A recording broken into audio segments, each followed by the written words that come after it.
The stars do not remember names. They remember only weight. The weight of dying light. The weight of silence pressing against silence. The weight of a boy who fell sideways out of one story and crashed into another far crueler. Somewhere between one heartbeat and the next, between one world of ninjutsu and headbands and ramen and the endless bleeding warp of a galaxy that eats hope for breakfast, something orange-clad and stubborn tumbled through a tear in reality that should not have existed. It screamed the way falling stars scream, not in words, but in raw, indignant refusal to simply stop existing. And when it landed in hell, wearing the face of heaven's most annoying optimist. Naruto Uzumaki hit the ground like a comet that had personally insulted gravity. He rolled twice, skidded through ash-gray dust that tasted like burnt copper, and came to a stop, face down, in a crater that smelled faintly of promethium and something worse underneath. Something like old blood soaked into stone for 10,000 years. For a moment he simply lay there, nose pressed to alien dirt, doing the very sensible thing that any shinobi does after an unplanned dimensional catastrophe. He groaned. "Okay," he mumbled into the dust. "Okay, that was not a genjutsu. Genjutsu doesn't taste like pennies."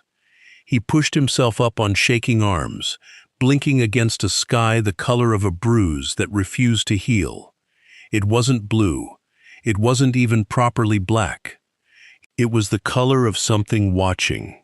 Twin moons hung low and wrong above jagged spires of black stone, and in the distance, towers taller than anything in Konoha clawed upward like fingers, trying to gouge out the eyes of whatever god had made this place. The air itself hummed, not with chakra, not with anything he recognized, but with a low, grinding pressure that made his teeth ache and his stomach twist like he'd swallowed a live wire. "Sakura's gonna kill me," he said to no one, dusting off his jacket, which had somehow survived the trip mostly intact, aside from one sleeve smoking gently. "I go on one mission, one, and end up." He stopped, turning in a slow circle, taking in the crater, the dead black soil, the distant silhouettes of things that might have been buildings or might have been bones. Wherever the hell this is, the nine tails stirred inside him, a low rumble of ancient unease threading up through his chest like a plucked string. "Something's wrong here, Kit," the fox growled, voice thick with something Naruto had never heard from it before. Caution bordering on fear. "This isn't chakra. This isn't natural energy. This place is soaked in something old, something hungry." "Great," Naruto muttered. "Love that. Really great pep talk, thanks." He took a step forward, boots crunching on ground that felt subtly, wrongly alive, like walking on the surface of something sleeping. Far off, past the black spires, he heard something, a horn, deep and mournful, followed by the unmistakable crackle thump of distant artillery.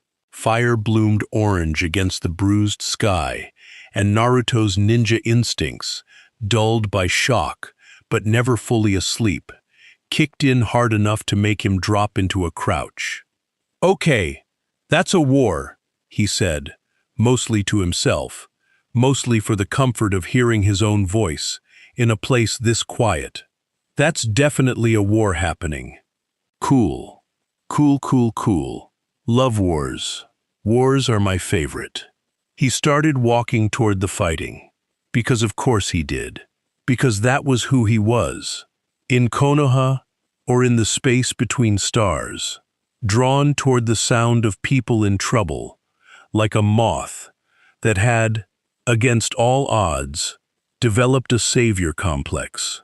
He did not know, could not know that the war he walked toward belonged to something called the Imperium of Man, a civilization 10,000 years deep in blood and faith, currently locked in a siege against a foe that wore the name of chaos like a crown made of screaming. He did not know that the world beneath his feet was called Cadraxis Secundus, a fortress world on the eastern fringe of a front line so old that the soldiers fighting it had forgotten what peace even sounded like.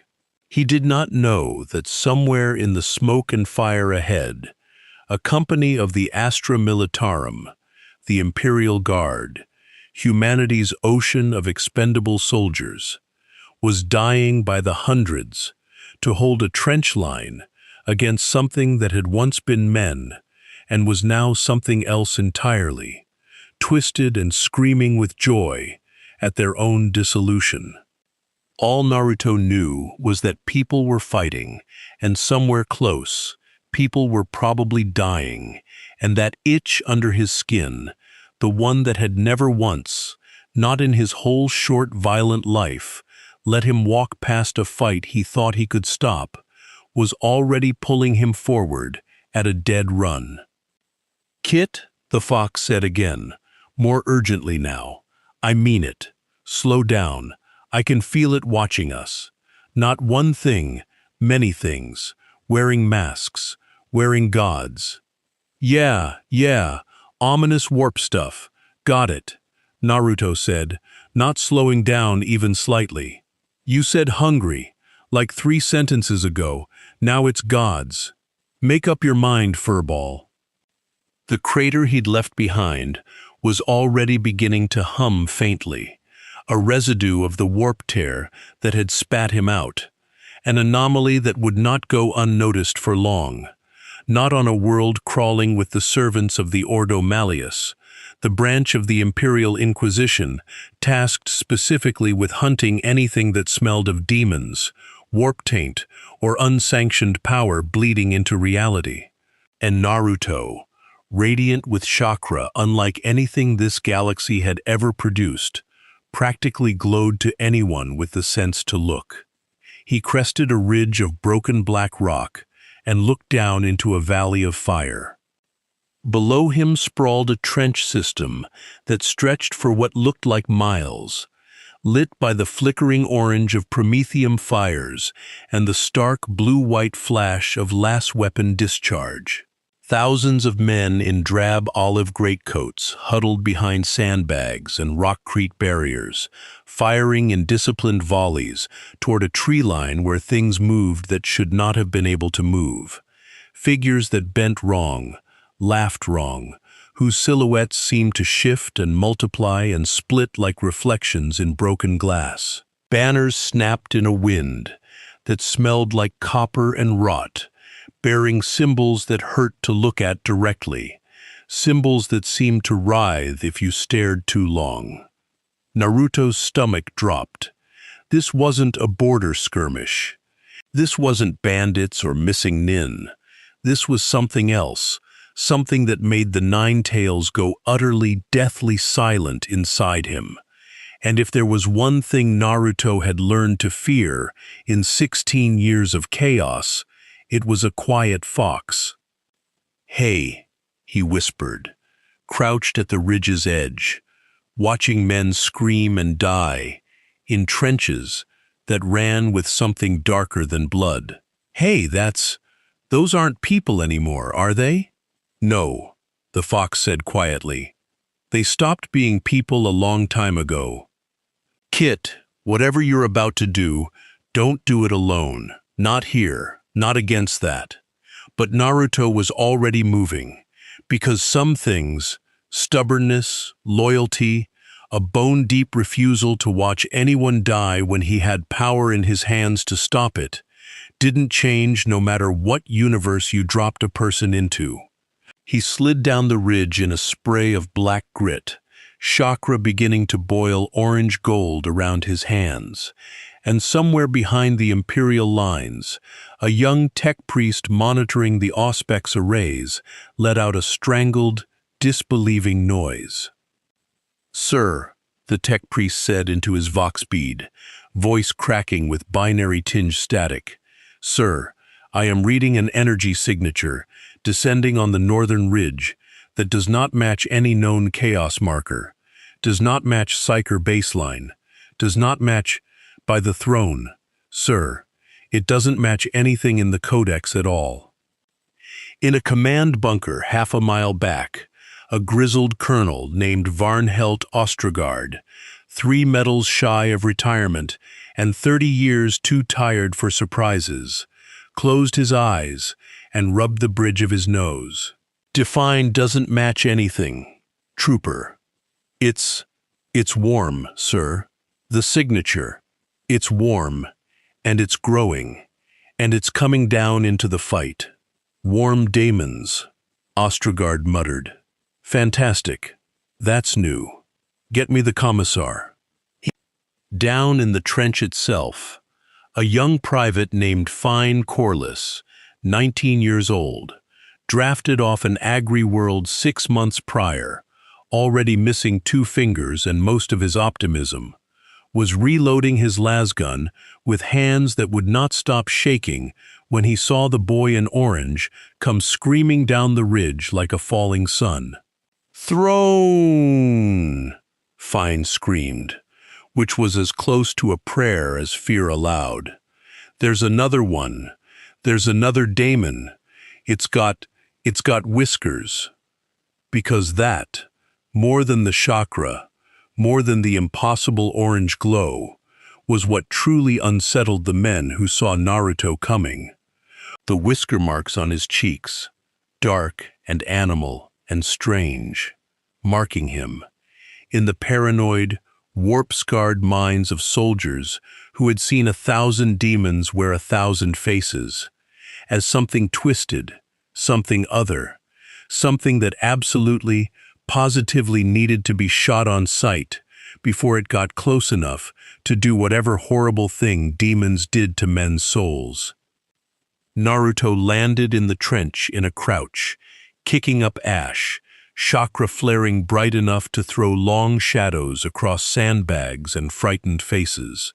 He looked around, at the wounded, at the dead, at the shifting horror still advancing from the tree line, and did the thing he always did, the thing that had gotten him beaten half to death and worshipped as a hero in roughly equal measure over the course of his short life. He grinned, wide and stupid and utterly without malice, and pointed a thumb at his own chest. "Hey, don't worry, I'm not with them. I'm gonna help you guys, okay? Just point me at the bad guys." For a single, suspended second, nobody moved. Rain of ash drifted down between them like gray snow. And then 40 lasguns opened fire at once, because in the Imperium of man, 10,000 years of grinding, paranoid, blood-soaked history had taught every soldier one lesson above all others. Things that come from nowhere, glowing with unknown power, smiling like they mean it, those things get shot first, and questions, if they get asked at all, get asked of the corpse. Naruto yelped, threw himself sideways, and the world dissolved into lasfire, and screaming.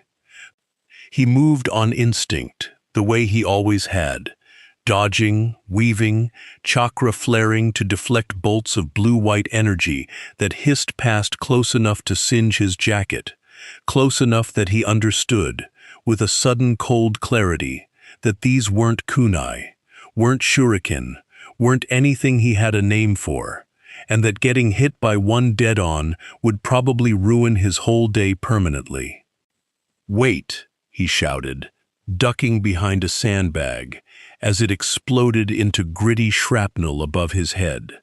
"I said I'm not a bad guy. Can we maybe talk about this?" "It speaks Gothic," someone screamed, which in the warped paranoid logic of the Imperium was not reassuring in the slightest. Daemons spoke Gothic too. Daemons spoke every language ever conceived by every doomed species chaos had ever devoured, and fluency was no proof of humanity, only proof of a very good disguise. Kit, the fox, rumbled inside him, almost amused despite the chaos. For the record, this is exactly the kind of thing I warned you about. Now is not the time, Furball. Naruto shot back, rolling out from cover and throwing up a Rasengan-charged palm on instinct as a lost bolt screamed toward his head, and the shot, impossibly, simply dissolved against the spinning chakra sphere, absorbed and scattered into harmless sparks. Every soldier in a 20-meter radius stopped firing, because that was new. That was not how daemons worked. Daemons didn't casually no-cell lasgun fire with a glowing ball of light cupped in one palm like it was a party trick. Colonel Ostrogard, watching the feed from the command bunker with his jaw slowly unhinging, said something that would later be quoted, misquoted, and eventually enshrined in regimental legend. Well, that's not in the Codex Astartes either. Naruto took advantage of the stunned silence to straighten up, dust off his jacket for the second time that day, and offer the trench at large his most winning, most disarming smile. The one that had once talked down a tailed beast, the one that had once convinced an entire village he wasn't the demon they'd feared for 12 years. "See," he said, spreading his hands wide, palms empty, chakra dimming to something less alarming. "Not a demon, just a guy. A really, really confused guy, but a guy. Now can somebody please tell me what those things coming out of the tree line are? Because they are giving me some seriously bad vibes." It was at that moment, with the trench holding its breath, with lasguns half raised and half lowered, with a 19-year-old private, named Fine Corliss, quietly deciding that whatever afterlife awaited him, it had better include an explanation for today, that the true horror of Cadraxis Secundus finally broke from the tree line in full, howling its devotion to a god of pleasure and pain, in a language that made men's ears bleed, just from proximity, and every question anyone had about the strange orange boy was violently, immediately postponed. They came in a tide of wrongness, humanoid shapes, stretched and split, skin the color of fresh bruises, mouths too wide and lined with too many teeth, moving with a fluid, dancer's grace that was somehow more disturbing than any lumbering horror could have been. Above them, painted across a banner of stitched skin, writhed a symbol, an arrow curling in on itself infinitely, a serpent eating not its tail, but its own future, the mark of Slanesh, the Dark Prince, the god of excess and sensation, and the slow, exquisite corruption of wanting too much for too long. "Oh," Naruto said, watching them come, chakra flaring instinctively brighter around his fists. "Okay, yeah, those are definitely the bad guys. Good, good, that clears things up." Colonel Ostrogard's voice crackled through the trench's voxcasters, ragged with the specific exhaustion of a man who had commanded soldiers against the forces of chaos for 3 decades and had never once gotten used to it. "All units, hold the line. Emperor protects. Hold the line. Do not let them reach the support trenches." Naruto didn't wait for an invitation. He'd never needed one. As the first of the shrieking Slaneshi horde reached the trench's edge, he was already moving, chakra flaring gold-orange around clenched fists, and the soldiers of the Cadraxis Secundus garrison watched, disbelieving as the strange whiskered boy, who minutes earlier they'd tried to kill, threw himself bodily into the enemy line with a wild yell that sounded, absurdly, almost cheerful. "Believe it." Private Fane Corliss, watching a Rasengan punch clean through the chest of a daemonette twice his height, sending it dissolving back into warp stuff with a shriek like tearing silk, turned to the man beside him and said, in the flat, stunned voice of someone whose entire understanding of the universe had just been quietly rearranged, "I don't know what that word means, but I think we might be on its side now." The battle that followed would be recorded, eventually, in inquisitorial dossiers stamped with warnings and question marks in equal measure. A battle in which an unknown entity, later designated Subject Umber 7 for lack of any better classification, fought alongside Imperial Guard forces against a Slaneshi incursion with a ferocity and a strange, undisciplined joy that unnerved veteran soldiers almost as much as the demons did. Naruto moved through the enemy ranks like something not quite of this world, which of course he wasn't, countering warp-born horror with clones that popped into being with a puff of smoke and startled cries of, "Hey, over here, ugly," forming Rasengans that tore through chaos-tainted flesh like they were nothing more than particularly aggressive sparring exercises.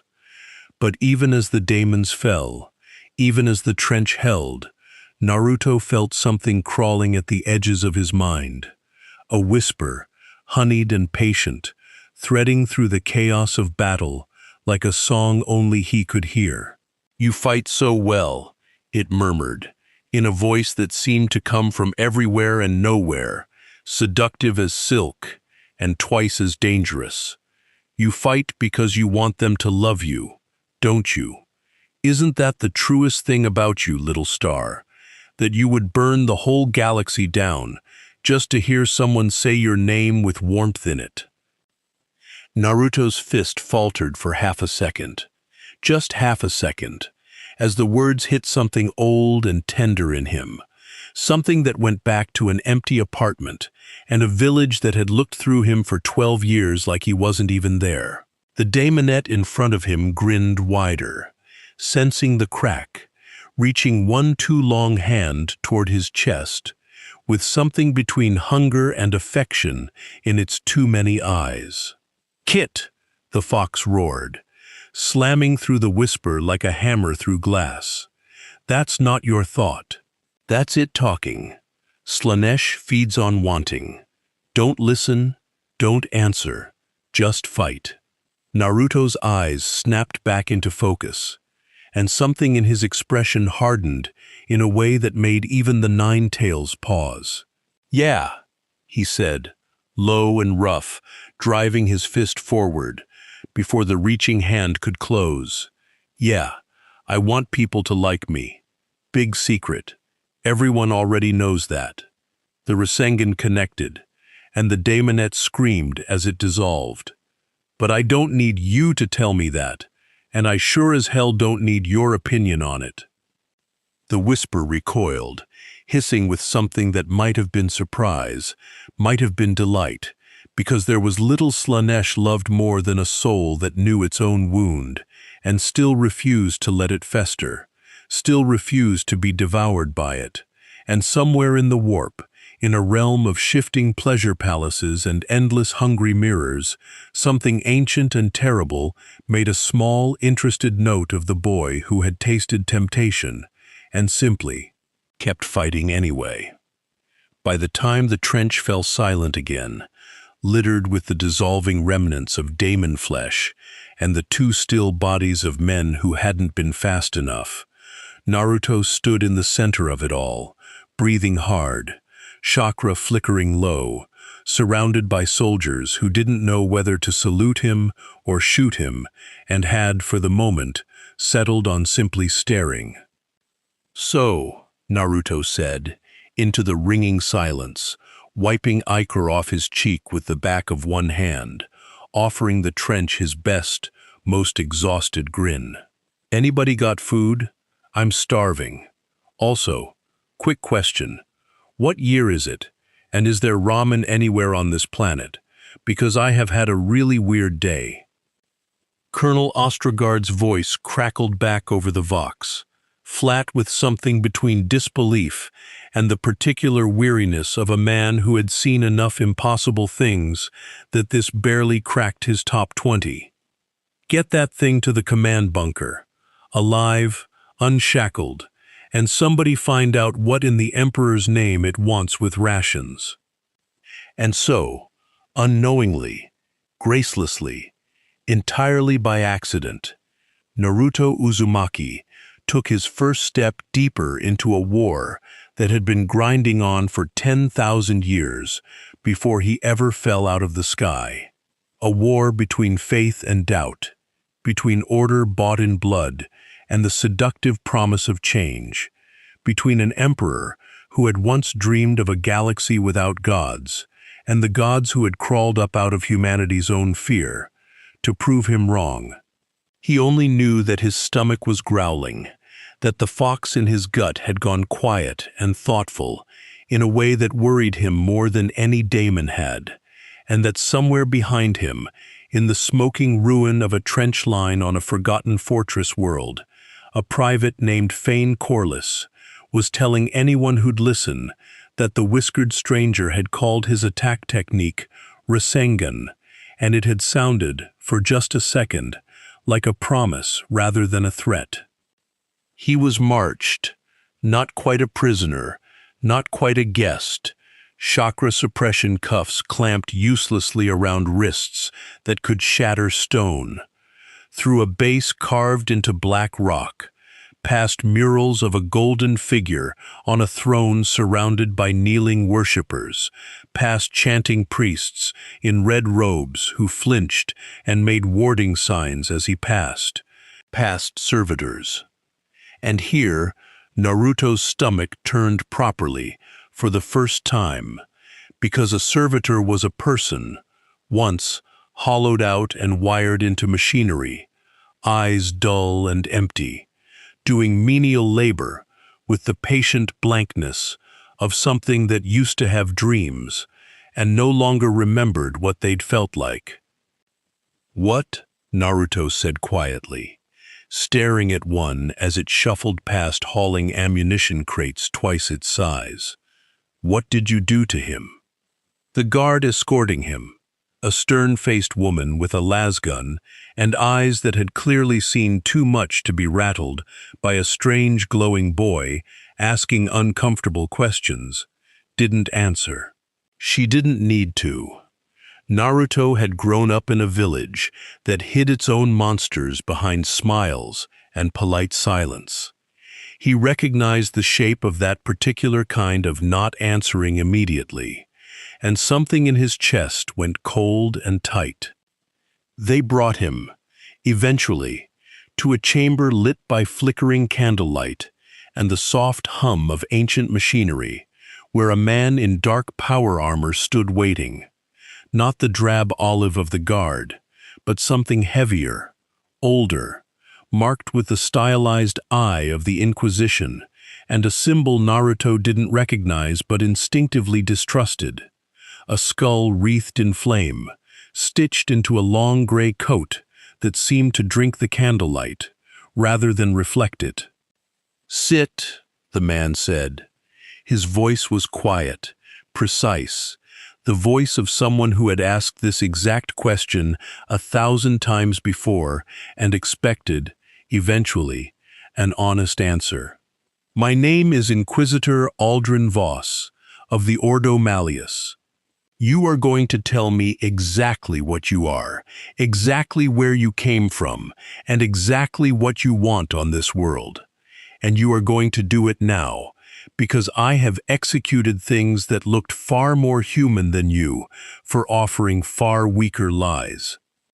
Naruto sat, chakra cuffs clinking softly against the metal chair, and looked up at the Inquisitor with an expression that was, against every reasonable expectation of the moment, mostly just tired, and a little bit annoyed. "Cool," he said. "Great. Love the whole threatening execution opener. Real warm welcome you guys have going on here." He leaned back, somehow managing to look casual even in restraints, and met Voss's eyes without flinching. "Name's Naruto Uzumaki. I'm a ninja. I fell out of the sky into your war. I helped your guys kill some evil sex monster things, and in return I got shot at 40 times, and now I'm being interrogated by a guy who dresses like he's going to a funeral he's personally excited about. So, your move, buddy." Somewhere behind the Inquisitor's stone-still face, something that might have been the ghost of amusement flickered and died. Voss had interrogated daemons that wept, daemons that begged, daemons that offered him worlds and immortality, and the deaths of everyone he'd ever loved in exchange for freedom. He had never once, in 30 years of hunting the warp's children, interrogated something that called him buddy. "A ninja," Voss repeated, flat. "Yep." "From where?" "Konoha, Hidden Leaf Village." Look, it's a whole thing. I don't even fully understand how I got here. One second I'm on a mission. Next second I'm falling through some freaky glowing tear in the sky, and now I'm here, wherever here is, getting interrogated by funeral guy. Voss studied him for a long moment, the way a man studies a puzzle box that refuses to open the way every previous puzzle box has opened. "Do you know what the warp is?" "The what?" "The warp, the Imperium, the realm of raw emotion and psychic residue that lies beneath and behind all of reality, the place daemons come from, the place through which you very likely traveled to reach this world, the place that is, right now, humming around you like you are a bell someone has just struck." Naruto blinked.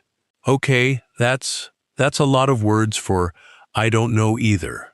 He paused, some of the flippancy sliding off his face as he considered the servitors he'd seen, the dead-eyed shuffling husks of what used to be people, the fear that had greeted him at every turn since he'd landed. "But if it's the thing that makes those monster people, then no, I don't know it. I don't want to know it. I just want to figure out how to get home, and maybe, I don't know, help some people while I'm stuck here, because that's just what I do. That's kind of my whole thing." "Your whole thing?" Voss repeated again, and this time there was something almost like weariness in it. "Do you understand, boy, how many things have sat in that chair and told me some version of that sentence? Demons that wanted only to help, heretics who believed, truly believed, that burning 100 worlds was an act of mercy. The road to damnation in this galaxy is paved entirely with people who just wanted to help." "Cool story," Naruto said, "but I'm not most people, and I'm definitely not a daemon, so maybe give me like 5 minutes before you decide I'm secretly evil? I've had that happen to me before, actually. Whole village decided I was a monster before I even got a chance to prove otherwise. Spoiler, I wasn't. Turned out great in the end. Want to skip ahead to the part where we're friends?" For the first time since the interrogation began, Inquisitor Aldrin Voss went very, very still. The particular stillness of a man who has just heard something that resonates in a place he keeps carefully, deliberately locked away. Because Voss knew that story. Not this one, not this boy's version of it, but the shape of it. The shape of being feared for what you carried, rather than what you'd done. The shape of a whole world deciding your nature before you'd had the chance to choose it yourself. It was, uncomfortably, a shape the Inquisition itself wore rather a lot, if one squinted at it from an unflattering angle. "You carry something inside you," Voss said slowly. It wasn't a question. Something old, something with weight. I can feel it even through the suppression field. A presence, coiled, watching me right now through your eyes. Naruto's grin faded into something more careful. Yeah, he admitted. Yeah, I do. Big fox, 9 tails. Ancient, powerful, technically a weapon of mass destruction, according to basically everyone who's ever met him. Also, secretly, my best friend, and if you try to rip him out of me, I will make your day extremely, extremely bad. Careful, Kit, the fox murmured inside him, amused despite everything, threatening the man with the execution fetish. Bold strategy. Shut up, you're not helping, Naruto muttered under his breath, which did absolutely nothing to reassure Inquisitor Voss, who was now looking at him with the particular sharpened focus of a man recalculating an entire threat assessment in real time. You speak to it, Voss said. All the time. He's very dramatic about everything. You'd probably get along. Voss was quiet for a long moment, weighing options that ranged from immediate termination to something far more dangerous, curiosity. In the end, it was not mercy that stayed his hand, nor even certainty. It was the simple, cold calculation of a man who had spent his life hunting things that lied beautifully, and who had just, for the first time in longer than he cared to admit, encountered something that lied terribly, if it was lying at all. I am not going to kill you today, Voss said finally, each word placed like a stone in a wall he wasn't yet sure he wanted to build. But you will remain under inquisitorial observation. Every word you speak, every technique you use, every flicker of that presence inside you, I will be watching. And the moment I determine that you are a threat to this Imperium, boy, whatever you are, I will end you myself, and I will not lose a single hour of sleep over it. Naruto held his gaze, unflinching, and for just a moment, something old and stubborn and utterly unbroken by 2 galaxies' worth of cruelty shone through the exhaustion on his face. Cool, he said again, softer this time. Fair enough. But hey, while you're watching, maybe watch what I actually do, instead of just what I look like. Worked out great for me last time. Somebody finally bothered to try that.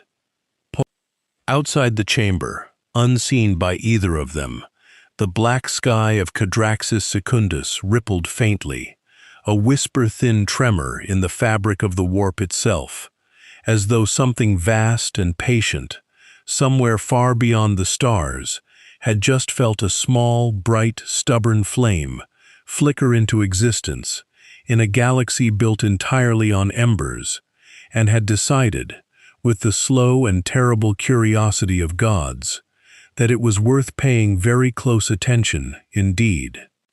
Voss did not sleep that night, though sleep was a rare enough visitor to an inquisitor's life, that its absence hardly registered as loss.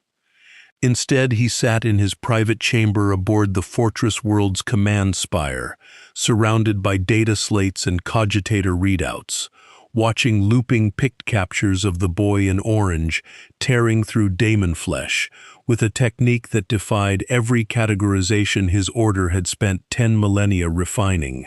He rubbed his eyes, took a slow breath of incense-thick air, and reached for a Vox link that connected to something far above his official clearance to be contacting alone.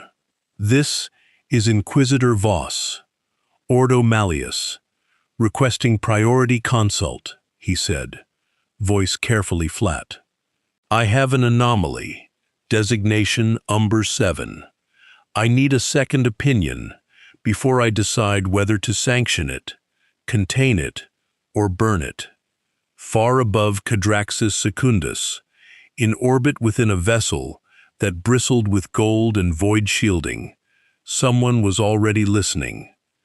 The Adeptus Custodes rarely concerned themselves with Fortress World skirmishes. Their charge was the Emperor's throne, the sanctity of Terra, matters of galactic weight, not border wars against Slaneshi incursions on forgotten rimworlds.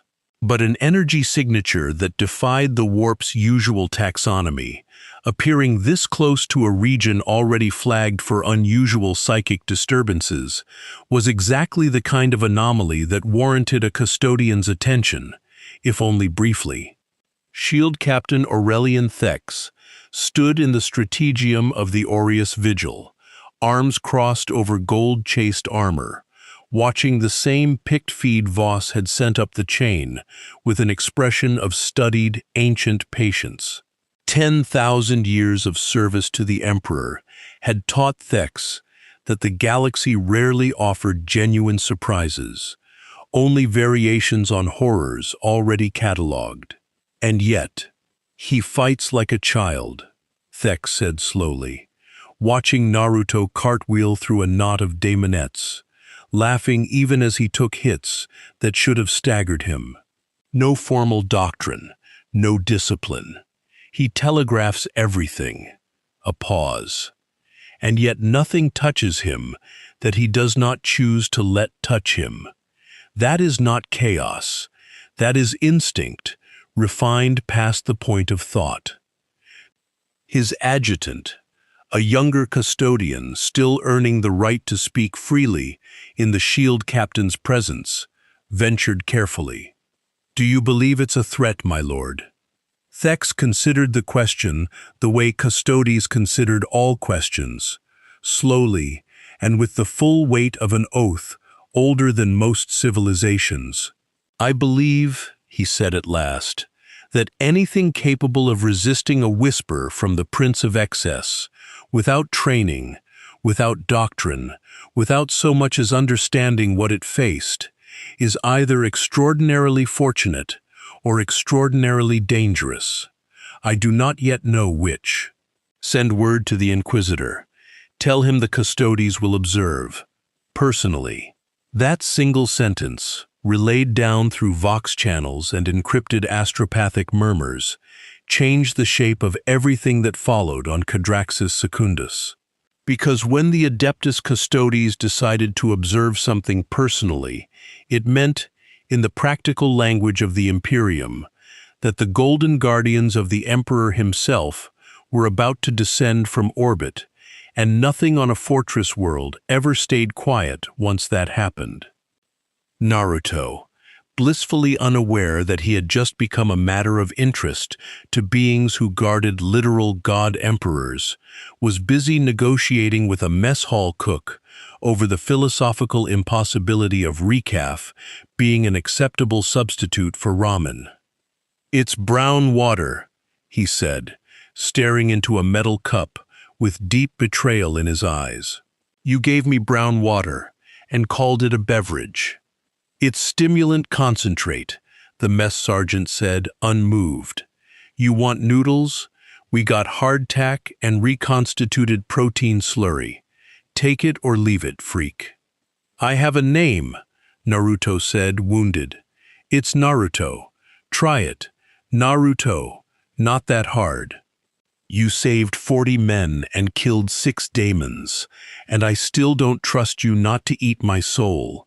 So forgive me if I don't memorize your itinerary," the sergeant said. But he slid an extra ration bar across the table anyway, muttered under his breath, and walked off before Naruto could thank him, which told Naruto rather a lot about how these people expressed gratitude in a galaxy this exhausted by war. Small kindnesses disguised as gruffness. He knew that dance. He'd grown up in it. Around him, in the low-ceilinged mess hall carved from black rock, soldiers ate in tired, watchful silence, throwing him glances that ranged from suspicion to something almost like awe. Private Fane Corliss, missing 2 fingers and most of his innocence, worked up the nerve to slide onto the bench across from him about halfway through the meal. "That thing you did," Fane said carefully. The spinning ball of light. What was that? Rasengan, Naruto said around a mouthful of protein slurry that tasted, somehow, worse than it looked. It's a chakra technique. Took me years to learn it. Concentrated spinning energy, basically punches really, really hard. Chakra, Fine repeated, like the word itself might bite him. Is that psychic power? Like a psyker? Naruto shrugged. Dunno what a psyker is yet. Chakra's just, it's life energy. Everybody back home has it. Some people just learn to use it better than others. It's not magic.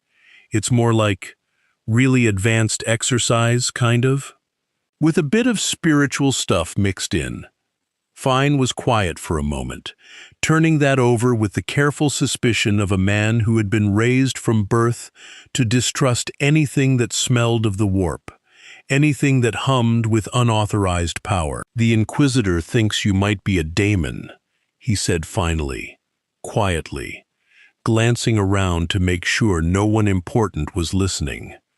Some of the men think you're some kind of blessing, an omen, the Emperor testing our faith. I'm neither, Naruto said, setting down his spoon.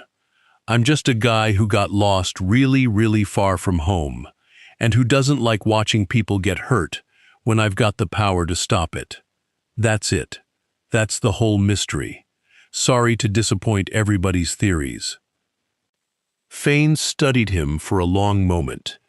This strange, glowing, whisker-marked boy who ate like he hadn't eaten in days, who joked in the middle of interrogations, who had thrown himself into a demon horde with something that looked disturbingly like joy, and something in his exhausted, 19-year-old face softened, just slightly.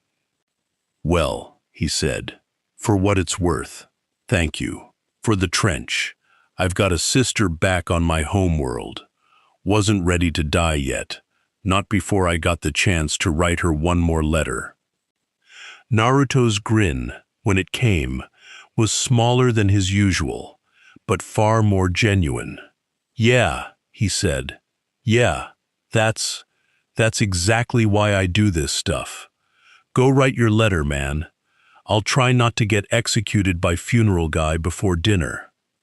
It was, unbeknownst to either of them, one of the last quiet conversations Cadraxus Secundus would host for a very long time, because far beneath the fortress world's black stone crust, in cave systems that predated the Imperium's arrival by centuries, something that had been sleeping, patient, hungry, ancient in a way that made even the warp's daemons seem young, had felt the tremor of Naruto's arrival ripple through reality, and had begun, slowly, deliberately, to wake up.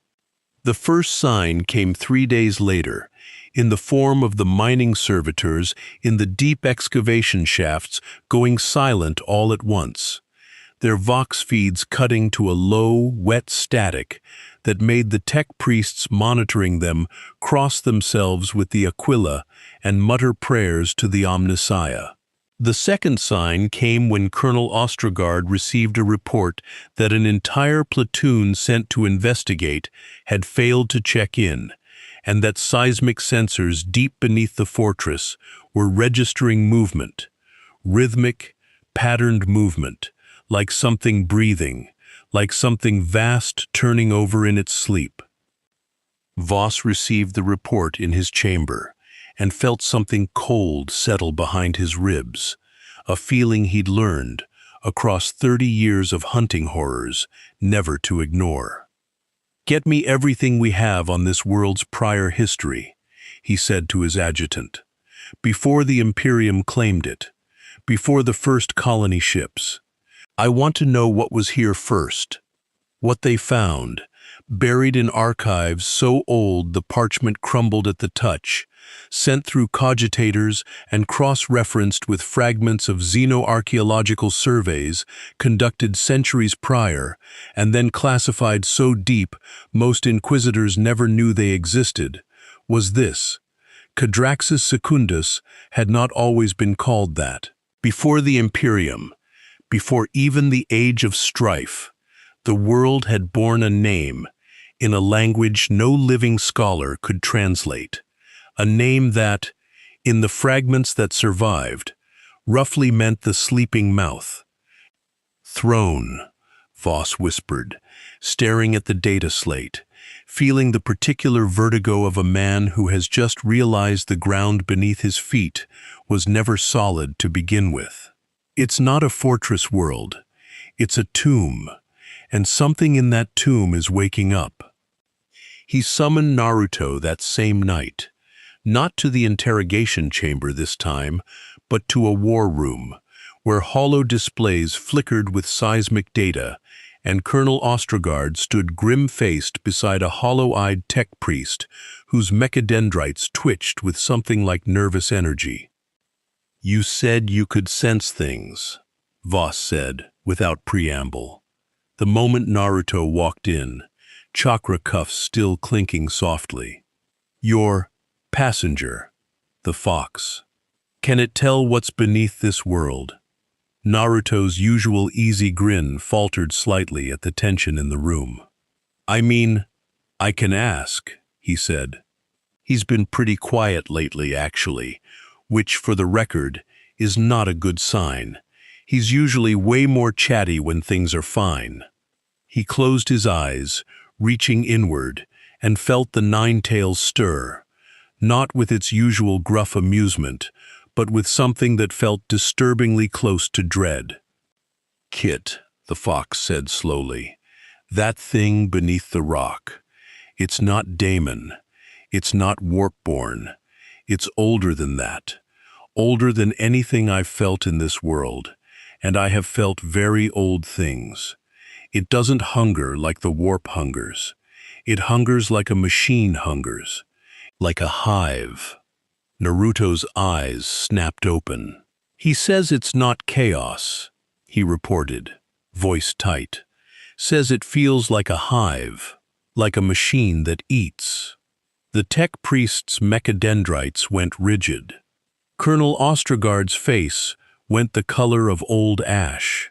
And Voss, who had spent 30 years hunting the horrors of the warp and had thought, foolishly, that he understood the shape of every terror this galaxy could offer, felt something far colder settle into his chest, because there was only one thing in this galaxy that fit that description, one horror that made even chaos itself occasionally, grudgingly, ally with its enemies rather than face it alone.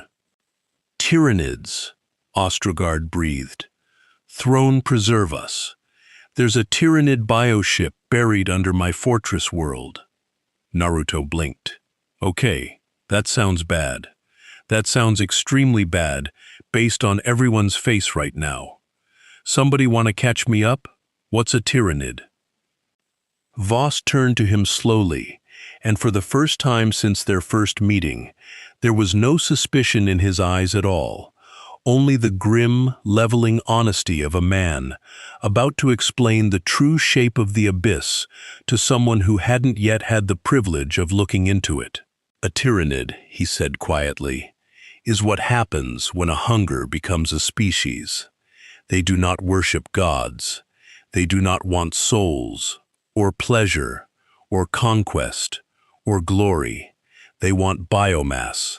They want to consume every living thing in this galaxy, adapt to it, and use its genetic template to build something better suited to consuming the next world.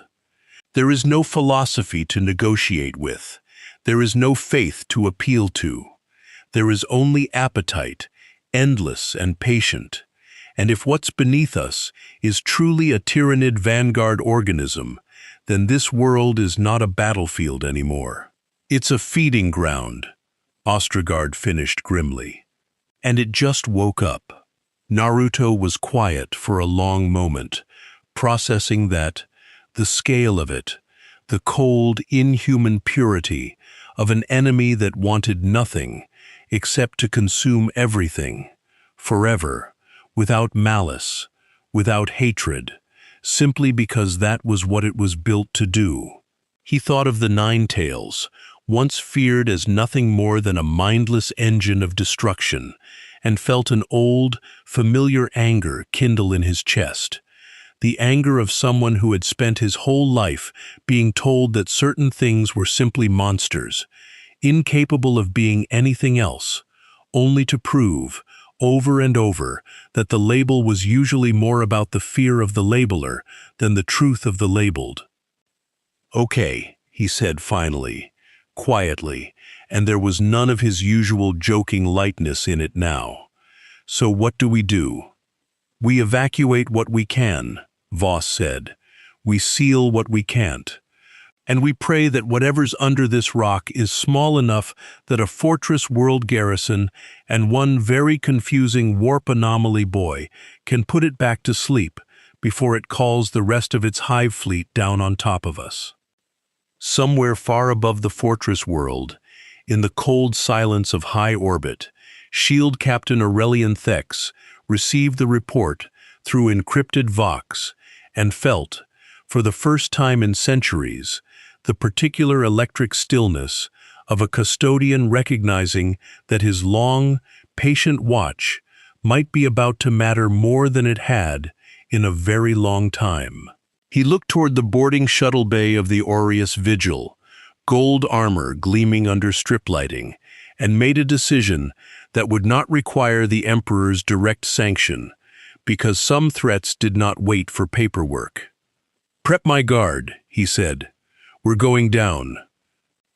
And far beneath the black rock of Cadraxis Secundus, in tunnels that had waited in silent patience since before humanity had learned to walk upright, something vast and ancient and utterly without malice or mercy stretched limbs that had not moved in 10,000 years, tasted the strange new energy signature rippling through the world above it, catalogued it with cold, hungry curiosity as a potential new genetic template worth acquiring, and began, slowly, deliberately, to dig upward toward the light.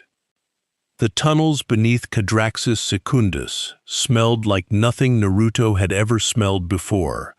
Not the copper and rot stink of the Slaneshi incursion, not the incense and oil smell of the fortress above, but something wet and green and organic, like a forest that had learned to hate sunlight.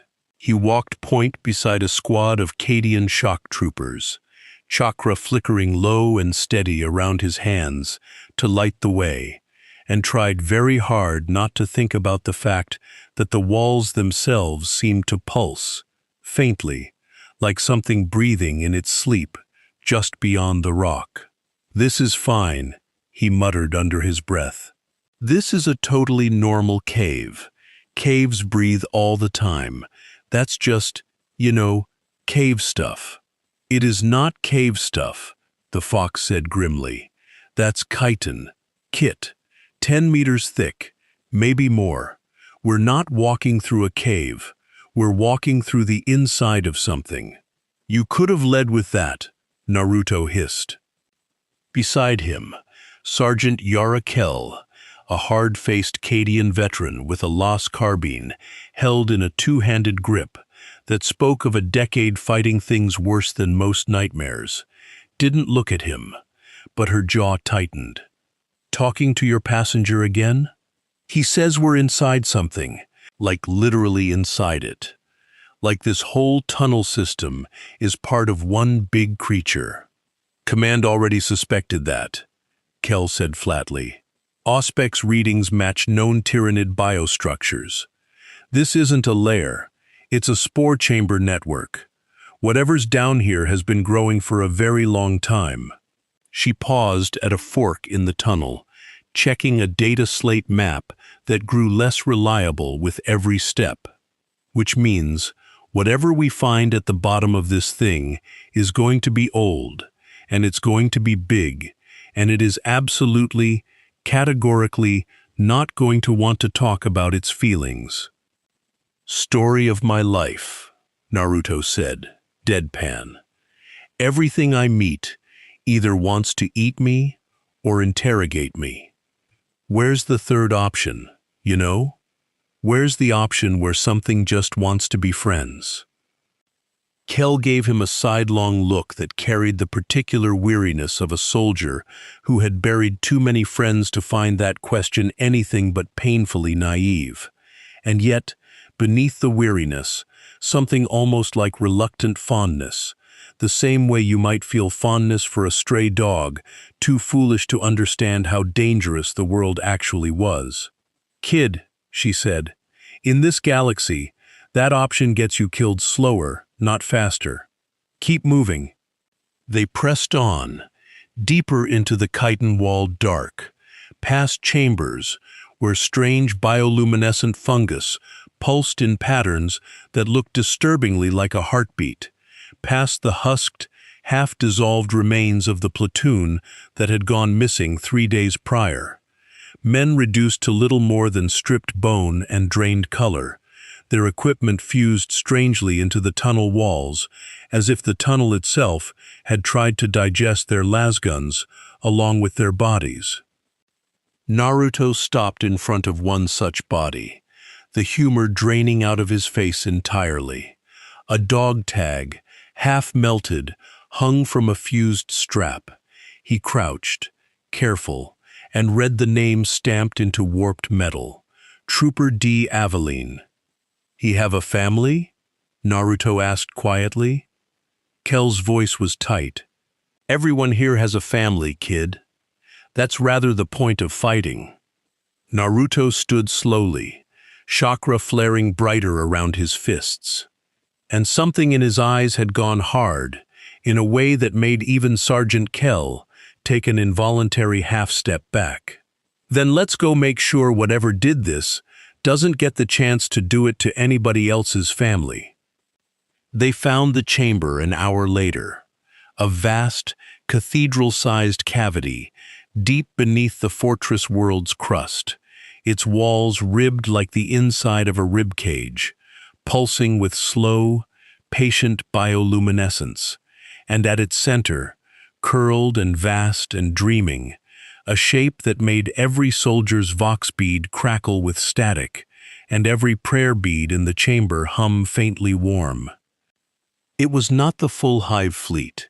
It was not even, by Tyrannid standards, particularly large, a single vanguard organism, a scout seed sent ahead of the true swarm to test the biomass and genetic viability of a potential feeding world, buried and dormant for 10,000 years, waiting for a signal that had never come, until now. It looked like a nightmare, assembled by something that had studied insects and reptiles and deep-sea horrors, and decided, coldly, which features were most efficient for consumption. Chitin plates, the color of old bone, a maw ringed with concentric rows of teeth, limbs that ended not in claws, but in something closer to living scythes. And it was, even in its sleep, dreaming. Not thoughts, not in any sense a human mind would recognize, but pure, patient hunger, threading out through the tunnel network like roots searching for water, tasting the biomass of the fortress world above and finding it, at long last, sufficient. "It's waking because of you," the fox said quietly, and there was no accusation in it, only grim fact. "Your chakra. It's unlike anything this thing has ever tasted. It thinks you're new biomass, new genetic material. It wants you, Kit, badly." "Great," Naruto whispered. "Love being the special order on the menu." Sergeant Kell raised a fist, signaling the squad to hold position at the chamber's edge, and spoke into her vox in a voice pitched low and urgent. "Command, this is Kell. We have visual confirmation. Vanguard-class bioform, dormant, approximately 30 meters at full extension. Requesting immediate exterminatus authorization or heavy ordnance support. Over." The response crackled back, thin with distance and static. It was not Colonel Ostergaard's voice. It was Voss. Negative on exterminatus, Sergeant. This world has 40,000 Imperial citizens still in transit to evacuation. A strike of that magnitude would kill them all before they clear the blast radius. You are to hold position and await further instruction. Reinforcements are inbound. Define inbound, Kell said through gritted teeth, watching the vast, ribbed chest of the sleeping creature rise and fall with slow, patient breath. The answer came not through the Vox, but through the tunnel behind them, a sudden flare of golden light that turned every shadow in the cavern stark and sharp, accompanied by the heavy, ceremonial tread of something that moved like a war god, given permission to walk among mortals. Naruto turned, and for the first time since crashing into this galaxy, felt something close to genuine, wide-eyed awe. Shield Captain Aurelian Thex stepped into the chamber flanked by 4 custodian guard, gold armor blazing even in the dim bioluminescent light. A guardian spear held loose and easy in one hand, as though the weapon weighed nothing at all despite being taller than most men. His presence alone seemed to still the air, to make even the sleeping tyrannid organism's slow breathing feel, for a moment, subordinate to something older and more absolute. "Whoa," Naruto said, quietly, entirely without irony. "Okay, that's a really cool outfit. Are you a king? You walk like a king." Thex's gaze settled on him, ancient and assessing, utterly unreadable behind the etched visage of his helm. "I serve a king," he said, voice resonant even through the Vox grill. "You are the anomaly." "I have a name," Naruto said, echoing his complaint to the mess sergeant days earlier, though with considerably more caution this time. "Naruto, and you are?" "Shield Captain Aurelian Thex, Adeptus Custodes, First Company of the Emperor's Own." He turned his attention to the sleeping bioform at the chamber's center, spear tip lowering fractionally, the gesture of a predator, recognizing prey rather than fear. "You woke this." "I didn't mean to. It likes me, apparently. Which is, for the record, the worst compliment I've ever gotten." Naruto glanced at the vast sleeping horror, then back at the golden giant, and something in his chest, stubborn, reckless, endlessly hopeful, pushed the next words out before caution could stop them. "Is there a way to, I don't know, calm it down, instead of just killing it?" The chamber went very quiet. Sergeant Kell's expression flattened into something between disbelief and exhaustion. Even the custodian guards flanking Thex shifted, subtle and stiff, the closest thing to visible surprise their millennia of discipline allowed. "It is a tyrannid," Thex said, patient in the way ancient, deadly things are patient with children who have not yet learned the true weight of the world. It does not negotiate. It does not fear. It does not want anything except to consume you, and everyone in this chamber, and everyone on this world, and it will keep wanting that until the last atom of its biomass is destroyed. There is no other conversation to have with it." "Yeah, I get that, but..." Naruto hesitated, chakra flickering thoughtfully around his fingers as he stared at the sleeping creature, and something in the fox's old, ancient memory stirred, offering him an uneasy comparison. "Look, back home, I have this thing inside me, a tailed beast. Everyone told me it was just hunger and rage, just a weapon, nothing else, that it could never be anything but a monster. And for years I believed that too, because that's what everyone told me, over and over, until I actually talked to it, actually listened.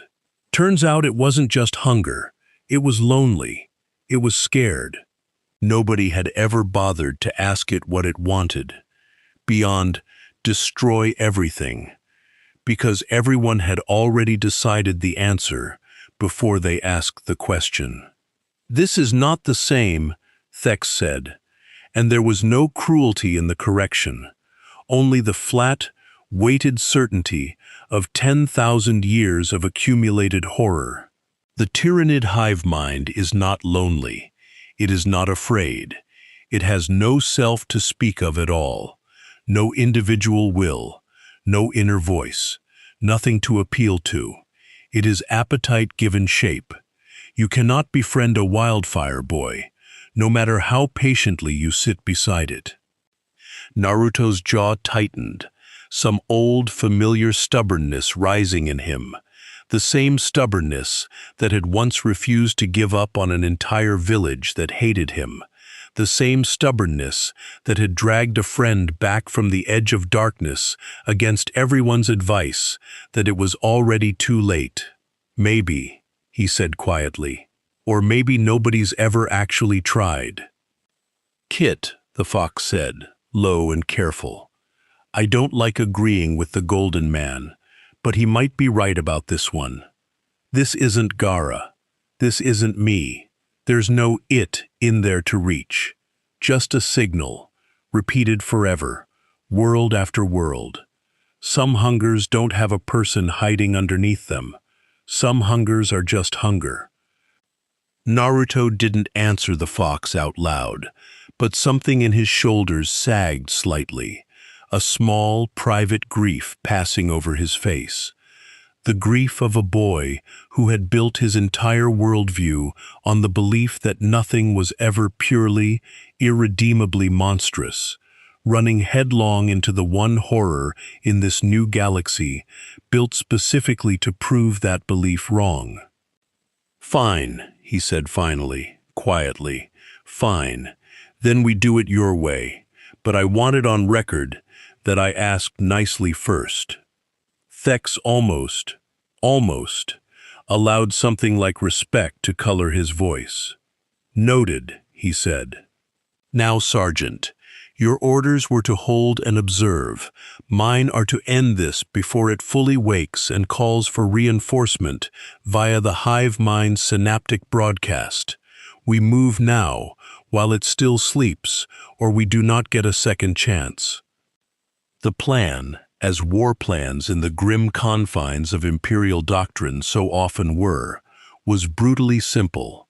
Strike the creature's neural cluster, a mass of ganglia nestled just beneath its foremost carapace plate, before it woke fully and screamed its location and genetic data across the psychic static of the hive mind to whatever fleet lurked, waiting, in the dark beyond the system's edge.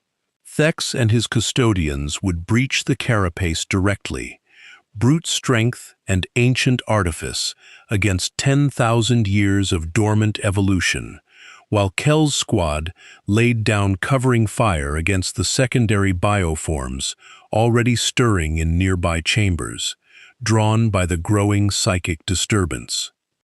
And Naruto's job, agreed upon with obvious reluctance on Thex's part, was to use his chakra to keep the creature disoriented, off balance, unable to focus its waking mind long enough to properly defend itself before the killing blow landed.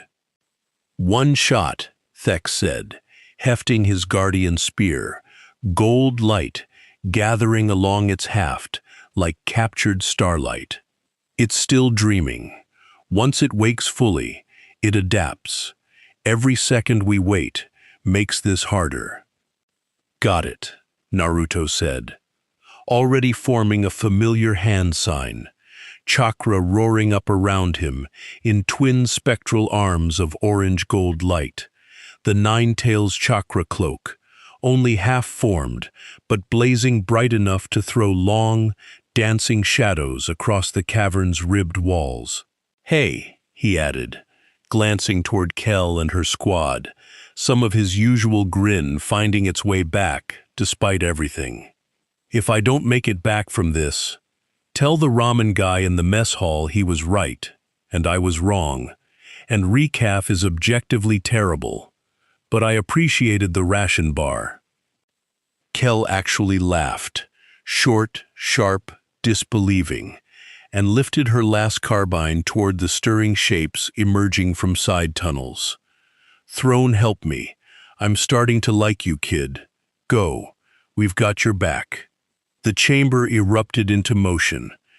Thex moved first, a blur of gold and impossible speed, guardian spear singing through the dim bioluminescent air as he closed the 30 meters to the sleeping tyrannid's carapace in the space of 2 heartbeats. Naruto surged forward beside him, chakra arms lashing out to slam against the creature's flank, not to wound, but to disorient, sending a shock wave of raw energy rippling through its slumbering nervous system like a thunderclap through a dream.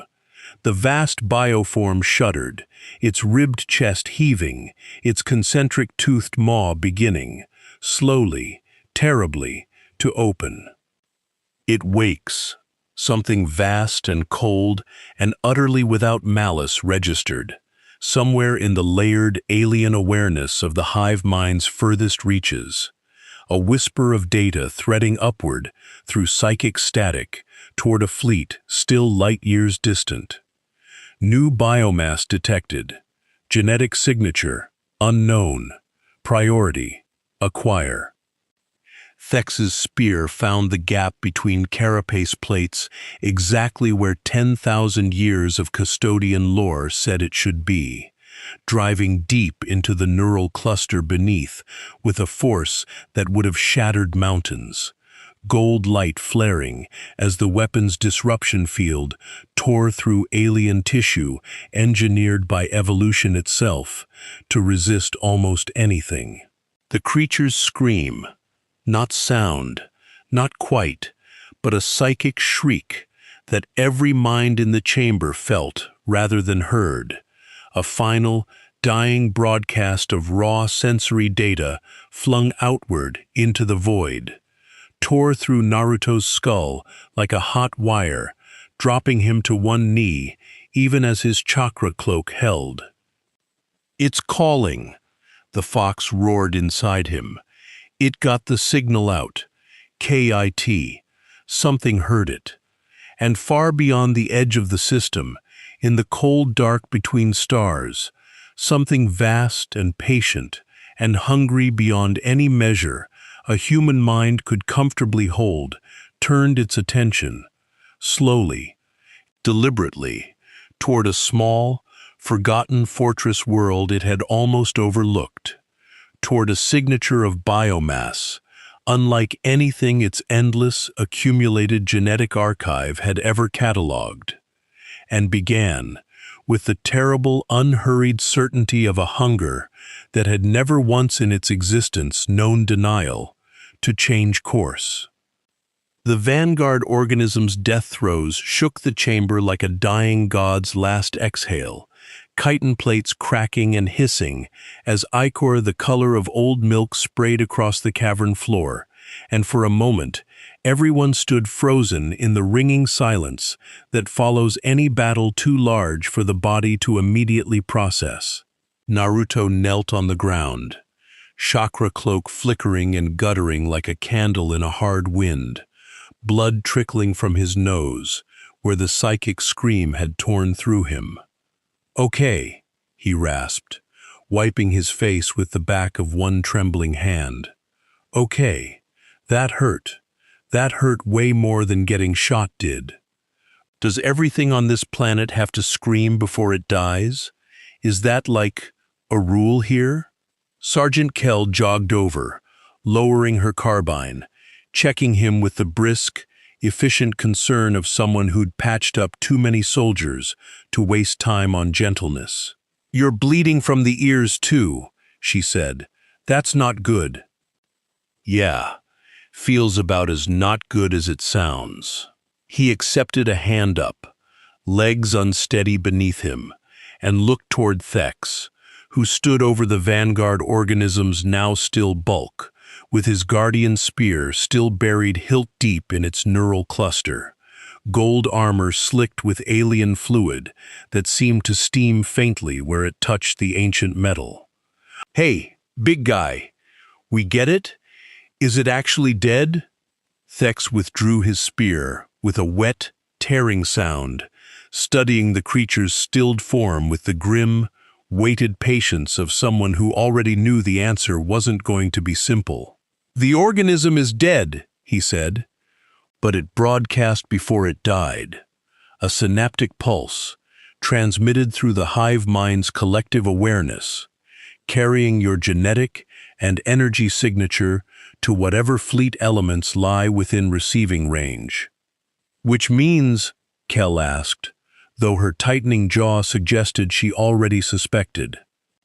"Which means," Thex said, turning toward the tunnel mouth, toward the fortress world's surface far above, toward a sky that had, until this moment, held only the familiar horrors of chaos and war, that something out there now knows exactly what it wants, and exactly where to find it.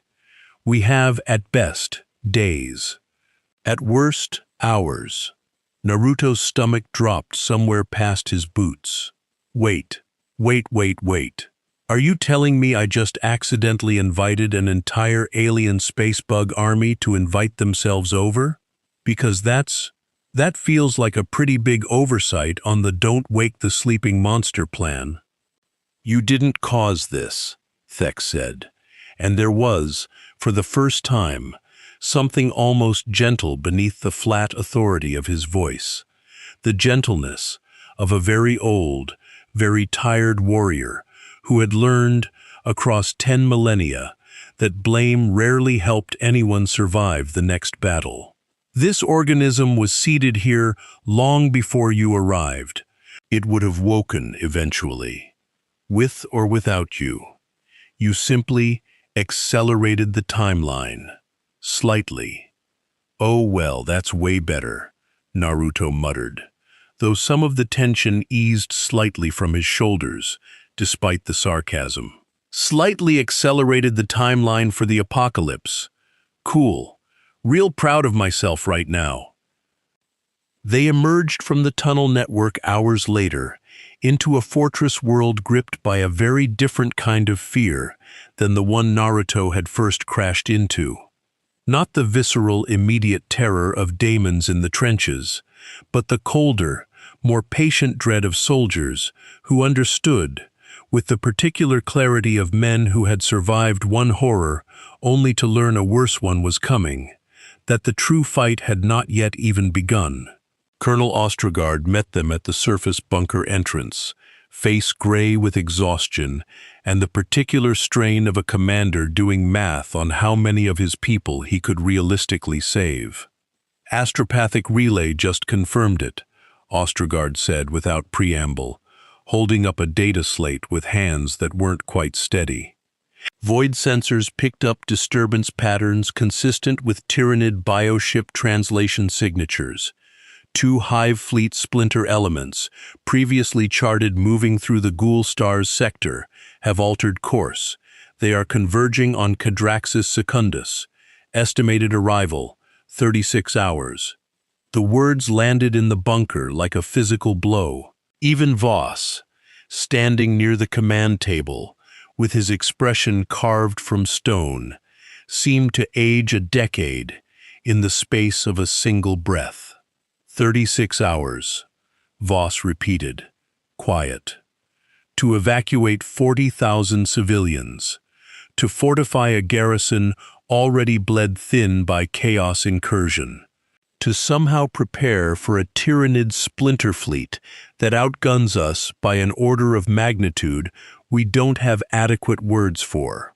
He looked at Naruto, and for once, there was no suspicion in his gaze at all, only the desperate, calculating hope of a man reaching for any tool available, however strange, however unproven. "Tell me your fox has something more useful to offer than regret." Naruto straightened, some of the exhaustion falling away from his face, replaced by the particular stubborn fire that had carried him through every impossible fight of his life. He's got plenty of regret, trust me. But yeah, I might have an idea. It's stupid. It's probably going to get me yelled at, but it might actually work. I'm listening, Ostrogard said. Back home, Naruto said, when things get really bad, like world-ending bad, sometimes the answer isn't one guy hitting really hard. Sometimes it's about getting everybody, every village, every enemy who's ever hated each other, to actually work together for like 5 minutes, because the alternative is everybody dying. I helped end a war like that once. A real one. Biggest fight of my life. He looked around the bunker, at Ostrogard's exhausted soldiers, at Voss's grim inquisitorial certainty, at Thex's ancient golden patience. You've got guard regiments. You've got Inquisition assets. You said the custodies are here too. That's got to count for something major, right?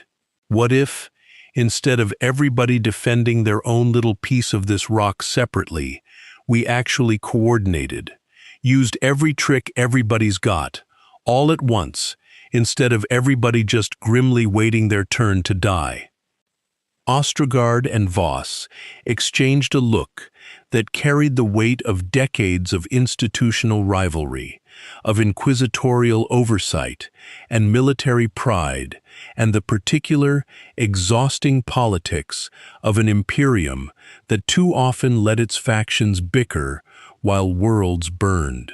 Thex, watching them both, spoke into the silence with the calm, absolute authority of someone whose oath outranked all of theirs combined.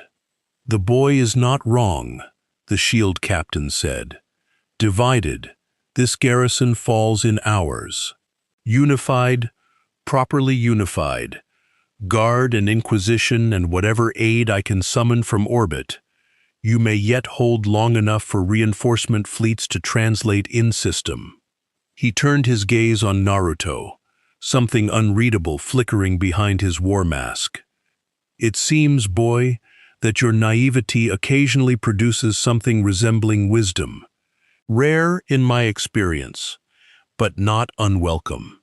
I'll take that as a compliment, Naruto said, grinning despite everything. Take it as an observation, Thex replied, already turning back to the command table, already beginning the grim, practical work of war. Compliments are for after we survive. What followed was 36 hours of controlled, desperate motion, the kind of frantic, focused labor that Naruto recognized from every siege and battle preparation he'd ever witnessed, translated here into the specific grammar of the Imperium's endless bureaucratic machinery of war. Evacuation convoys rumbled toward the starport under heavy escort. Civilians herded aboard transport shuttles by ecclesiarchy priests who blessed each departing family with equal parts genuine comfort and calculated propaganda, reminding frightened crowds that the Emperor's light did not abandon the faithful, even in humanity's darkest hours.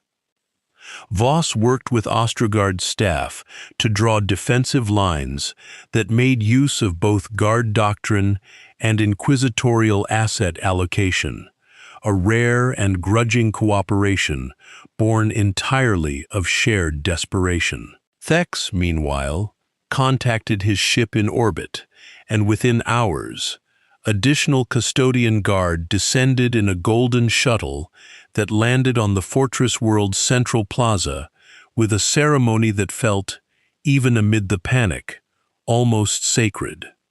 A promise, however small, that the Emperor's own attention had turned, briefly, toward this forgotten rock at the edge of the war-torn galaxy.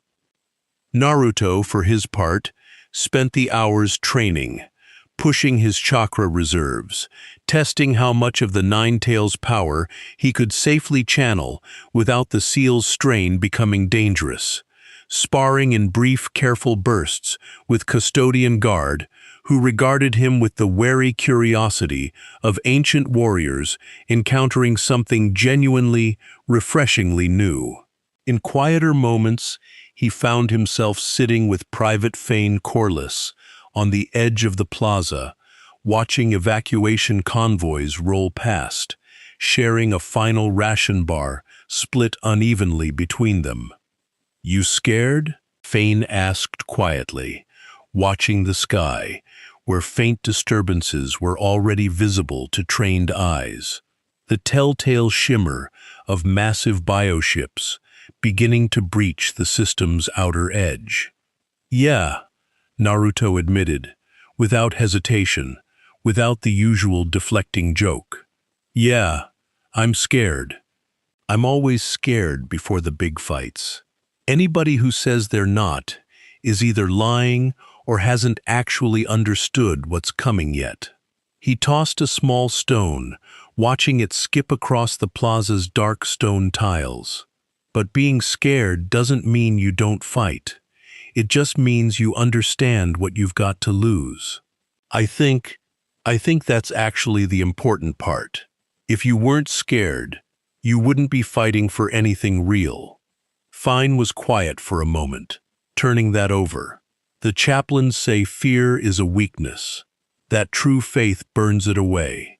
"Nah," Naruto said, shaking his head firmly. "Fear's not weakness. Fear's just love, wearing a scarier face. You're scared because you love your sister, because you love your friends here, because you don't want any of this to end badly. That's not weak. That's the whole reason worth fighting in the first place." Fane looked at him for a long moment. This strange, whiskered, impossible boy who had fallen out of the sky, wielding power beyond comprehension, and yet somehow still spoke like someone who understood, more clearly than any chaplain ever had, exactly what was actually at stake in a war fought across 10,000 years and 100,000 worlds. "I hope you're right," Fine said finally, quiet and honest. "I hope you're right about all of it." "Yeah," Naruto said, looking up at the darkening sky, where the first faint shadow of an approaching hive fleet had just become visible to the naked eye, vast and terrible and patient beyond any human measure of time. "Yeah, me too, man. Me too." 36 hours became 30, became 20, became a tense, held breath of 12, and then the sky above Cadraxis Secundus tore open with the arrival of a Tyrannid splinter fleet vast enough to blot out the fortress world's twin moons entirely. Bioships the size of small cities, wreathed in drifting spore clouds, screaming down through the atmosphere on wings of living membrane, disgorging drop pods packed with horrors that made even veteran guardsmen's hands shake on their triggers. And somewhere in the command bunker, watching the horizon fill with an enemy that wanted nothing but consumption, that felt no fear, no hesitation, no capacity for mercy or negotiation at all, Naruto Uzumaki took a slow breath, felt the Nine-Tails chakra rise within him like a tide answering the moon, and understood, with sudden and total clarity, that this impossible, grimdark, endlessly bleeding galaxy had just handed him the largest fight of his entire life, and that somewhere beneath the fear, beneath the exhaustion, beneath the aching homesickness for a village and friends 10,000 light-years and one entire universe away, some small, stubborn, unkillable part of him was already grinning. The sky broke apart like rotten fruit, spilling drop pods and living gliders, and things that had never once in their evolutionary history needed a name, because they had never needed to be described to anyone. They simply arrived and consumed, and moved on. Cadraxis Secundus shuddered under the weight of a hive fleet splinter making landfall, and every gun in the fortress world's arsenal opened fire at once, filling the bruised sky with flak and tracer fire, and the desperate light of humanity's last, stubborn refusal to simply lie down and be eaten. Naruto stood atop the command bunker's outer rampart, chakra cloak blazing fully now, not the half-formed shimmer of before, but the full weight of the Nine Tails' power-given shape, twin ethereal ears and a lashing tail of orange-gold flame rising from his back.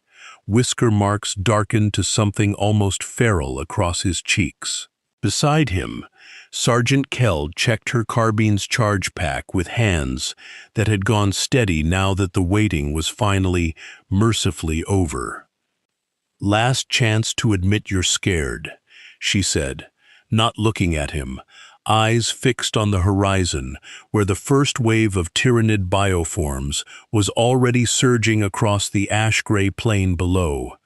Hormagaunts and termagants in their thousands, a living tide moving with the eerie, perfect coordination of a single mind wearing 10,000 bodies.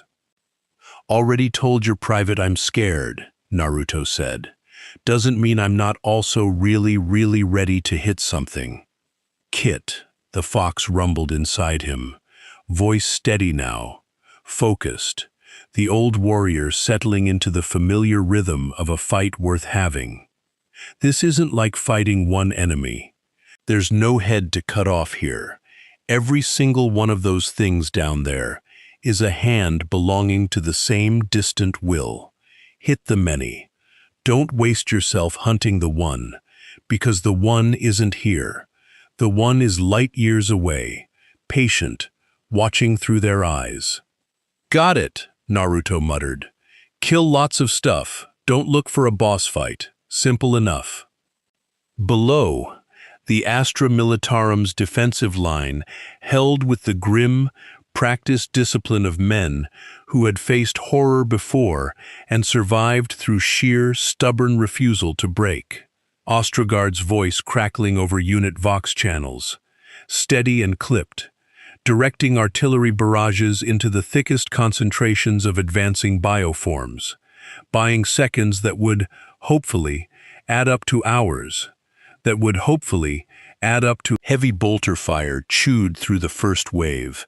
But for every Hormagaunt torn apart, 3 more surged forward across the ash, climbing over the twitching corpses of their own kin, without hesitation, without grief, without anything at all except the endless, patient drive to close the distance and feed. Voss stood in the command bunker's forward observation post, watching picked feeds with the flat, calculating focus of a man doing triage on a battlefield too large for any single strategy to fully address. "Casualties mounting on the eastern flank," he reported into the Vox. "Ostrogard, your second line is buckling." "I'm aware, Inquisitor." Ostrogard snapped back, voice tight with strain. "Unless you've got a spare regiment hiding in your coat, I suggest you let me do my job." Above them, in the tortured sky, Shield Captain Thex descended from the custodian shuttle, with his full guard arrayed around him, gold armor catching the flare of promethium fires and las discharge as they cut into the advancing tide like a blade through water. Each custodian worth, by any reasonable measure of the Imperium's grim mathematics, an entire platoon of ordinary soldiers, and it showed in the wide swathe of dead Xenos flesh that opened wherever they moved. "Direct your fire to the flanks." Thex's voice cut across the Vox, calm and absolute, even amid the carnage. "We hold the center. The anomaly holds where the swarm concentrates heaviest. Do not let the lines fold." Naruto leapt from the rampart the moment the order reached him, chakra cloak flaring bright as he crashed down into the thickest press of advancing termagants, and the fight that followed was less a battle than a controlled storm. Clones popping into existence, with startled, cheerful battle cries, Rasengans tearing through chitin and sinew, the golden-orange blaze of tailed beast chakra scattering hormagaunts like a wind through dry grass. He fought with none of the grim, weary efficiency of the soldiers around him. He fought loud and reckless, and somehow, impossibly, joyful, even as sweat and ichor mixed on his skin, even as his chakra reserves began, slowly, to strain against the edges of what his body could safely hold. "You guys ever heard of personal space?"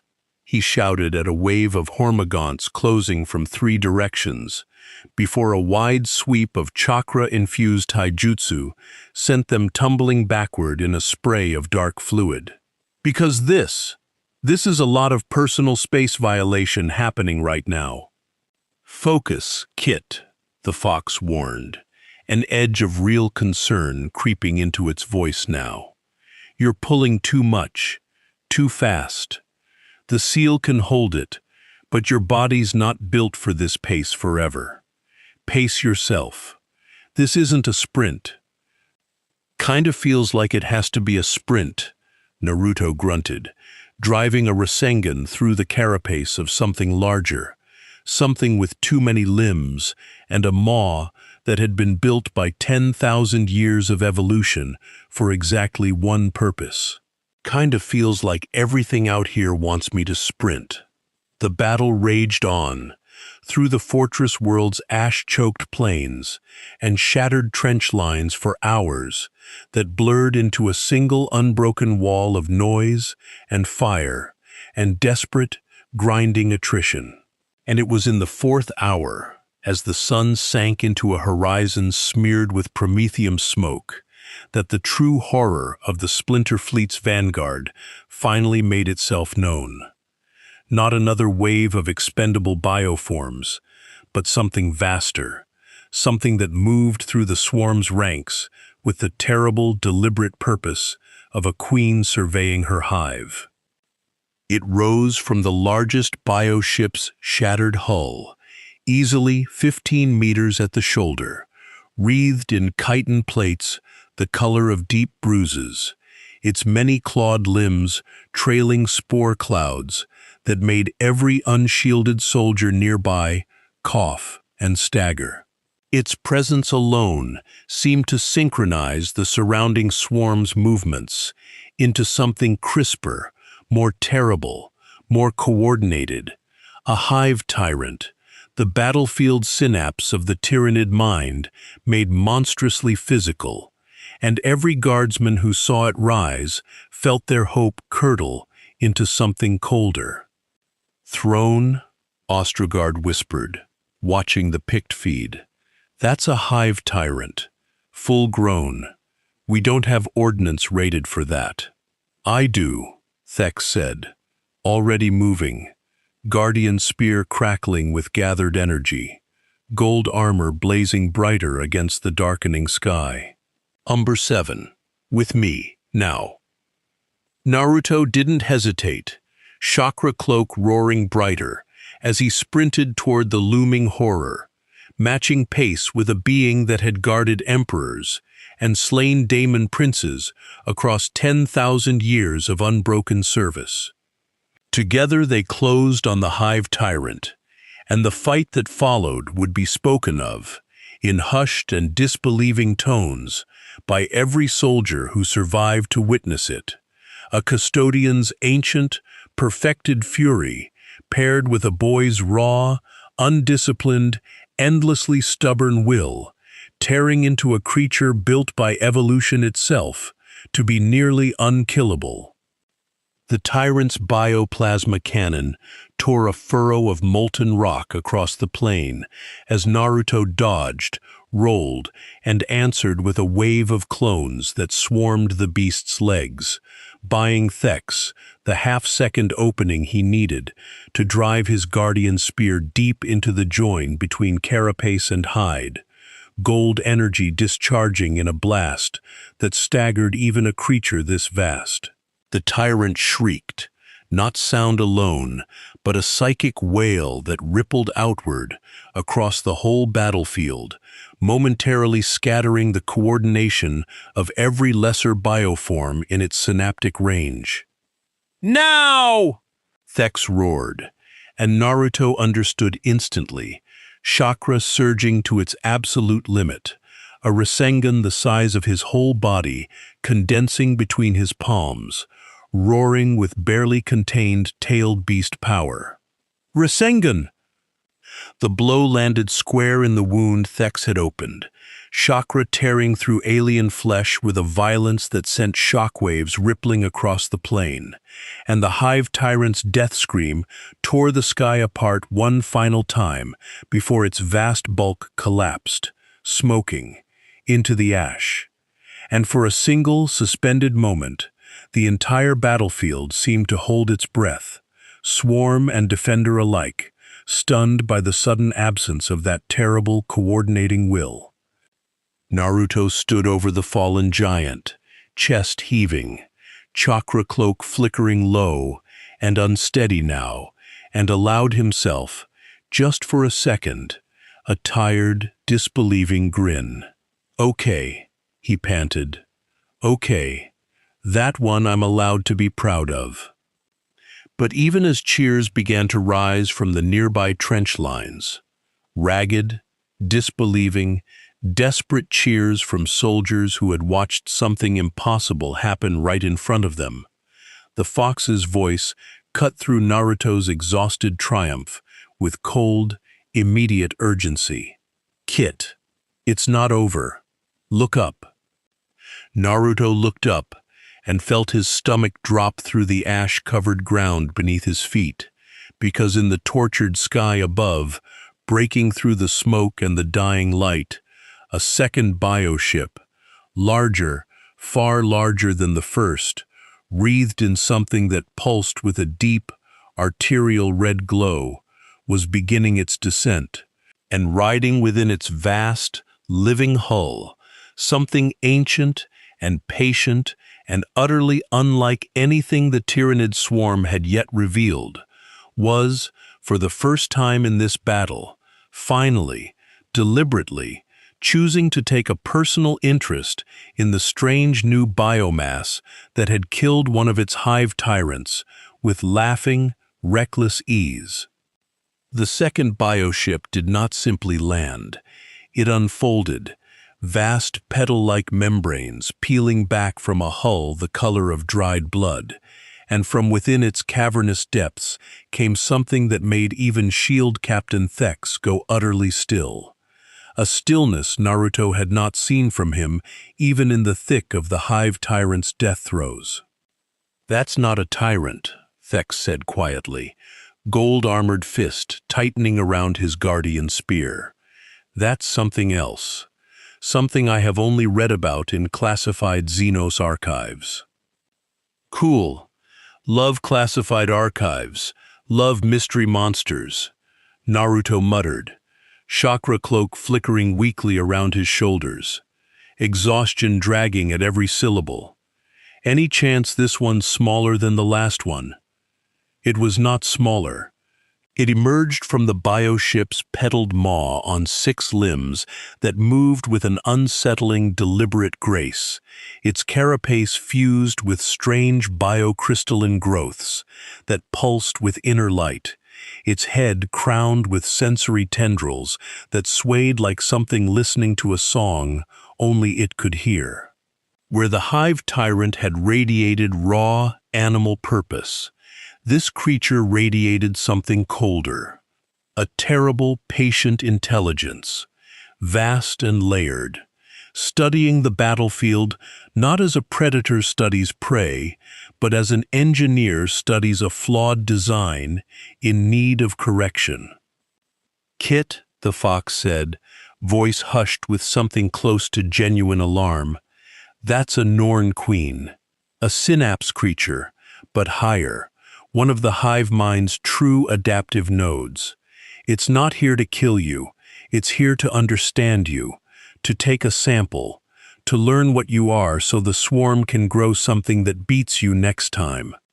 Naruto's blood ran cold at that, colder than anything the battlefield's horrors had managed yet. Wait, it wants to copy me? Worse, Thex said grimly, already moving into a defensive stance beside him, gold armor catching the pulsing crystalline light. It wants to consume you, analyze your genetic and energetic signature at a cellular level, and disseminate that knowledge across every splinter fleet in the sector within days. If it succeeds, every world this hive fleet touches for the next century will produce bioforms capable of resisting whatever you are. You are not simply a target anymore. You are a blueprint it desperately wants to steal. Okay, that's genuinely terrifying. Thanks for that visual, Naruto said. But even through the fear, something stubborn kindled in his chest. The same old refusal that had carried him through every impossible fight of his life. Guess we better make sure it doesn't get the chance, huh?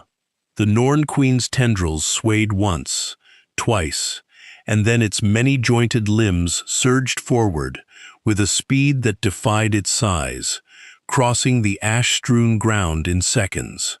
Naruto barely had time to throw up a chakra arm block before the creature's foremost limb, tipped with something like a living syringe, drove toward his chest with surgical precision, not to kill, he realized with sick clarity, but to sample. Not today, he roared, wrenching sideways, chakra flaring as he drove a kick reinforced with tailed beast strength into the limb's joint, deflecting it just enough that the strike scored a shallow line across his shoulder instead of his heart. Pain lanced through him, hot and immediate, but he barely registered it, already spinning to put distance between himself and the creature's next strike. Thex moved to flank it, Guardian Spear crackling with disruption energy, but the Norn Queen's reflexes were unlike anything either of them had faced yet. It twisted its vast bulk with impossible fluidity, batting the custodian's spear thrust aside with a secondary limb while its primary attention remained locked, unblinking, on Naruto. Genetic anomaly confirmed. Something vast and distant registered, threading through the creature's alien awareness, and out into the hive mind's endless psychic static, patient and utterly without malice. Sample required. Adaptation pending. Priority. Acquire before destruction. Naruto felt the pressure of that attention like a physical weight, an intelligence vast beyond comprehension, studying him not with hatred, not with hunger in the way Slanesh's whisper had hungered for his loneliness, but with the cold, clinical interest of something that saw him purely as data, as a puzzle to be solved and repurposed. Nothing more, nothing less, his entire existence reduced to a genetic sequence worth stealing. And something about that, more than any threat of death he'd faced yet in this galaxy, made Naruto Uzumaki furious in a way he rarely allowed himself to be. "You know what?" he said, voice low, chakra beginning to boil up around him in a way that made even Thex glance sideways with something like alarm. "I have spent my whole life being told I was just a weapon, just a monster, just a thing to be used, or feared, or locked away, or studied, and every single time, I proved that wrong, because I'm not just a thing, I'm not just data. I've got people who care about me, dreams I'm chasing, a whole life that's mine. And you." He pointed a trembling, chakra-wreathed finger at the Norn Queen. "You don't get to just take that and turn it into another weapon for your stupid, endless hunger." "Not gonna happen." "Kit," the fox said, quieter now, something like pride threading beneath the urgency. "If you're doing what I think you're about to do, I need you to know it's going to hurt. A lot." I can lend you more, but the seal wasn't built for full release. Not safely, not for long. How long's long enough? Naruto gritted out, already gathering himself. Maybe 90 seconds before your body starts genuinely breaking down. Use them well.